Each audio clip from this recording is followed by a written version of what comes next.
Most students and a lot of researchers don't really understand what a literature review actually is. And if you're one of them, this is the video meant for you. So today in academic and research consultancy, we'll be looking at the literature review.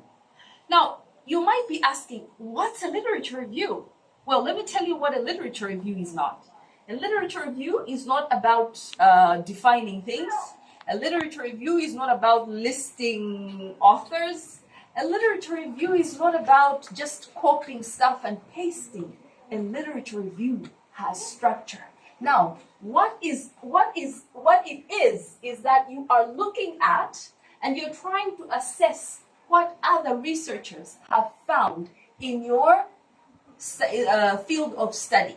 So have that mind to say, if I am doing a study on, let's say, fish growth, what my aim in literature review is, what have other authors found on such a similar subject?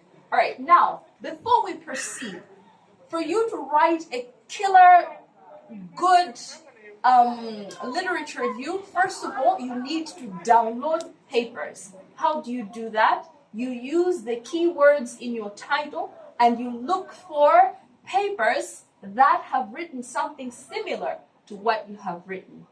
For undergraduate, I would say find at least 3 papers. For postgraduate, I would say from 5 up until 10 because the level is higher. All right, so when you find your papers, sit down, read them through. And when you understand, now begin to extract information that is relevant with your area of study. Now, what do you extract? So in literature review, you're not looking at the introduction, you're not looking at anything else, you're looking at their findings, which means you'll be focusing on the results and you'll be focusing on the discussion. What did they find and what justification or reasons did they give for their findings? Now, the way you structure your literature review, there are so many ways of structuring, but today I will share with you one which is logical and very structured. So first, you present in your reading, you will find that there are some authors who are writing something similar. Their findings are similar. So you group researchers whose findings are similar. You put them in one category. And then in the next, you report on what others found to be different from the norm. That will be your second section. And the last section of your literature review, you provide a summary of what you have synthesized or what you have digested from the findings of other authors. All right, so that's the general outlook.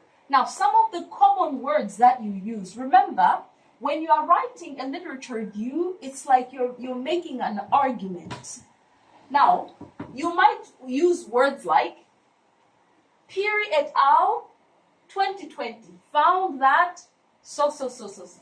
Or you can say, according to Kamanga 2008, temperature is inversely related to maybe growth according to what you have found.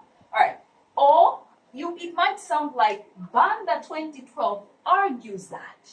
So when you're using words like that, it shows that there is chronology in your discourse, and also it shows that you understand. Now, for you to write a really, really good literature review, these are some of the things. Now, this is just a summary, but if you're looking for tailor-made, more detailed information on how you can write a good literature review, please contact us using the information in our bio. And as always, do not forget to like, to share, and also to follow us. All right, so see you in the next one.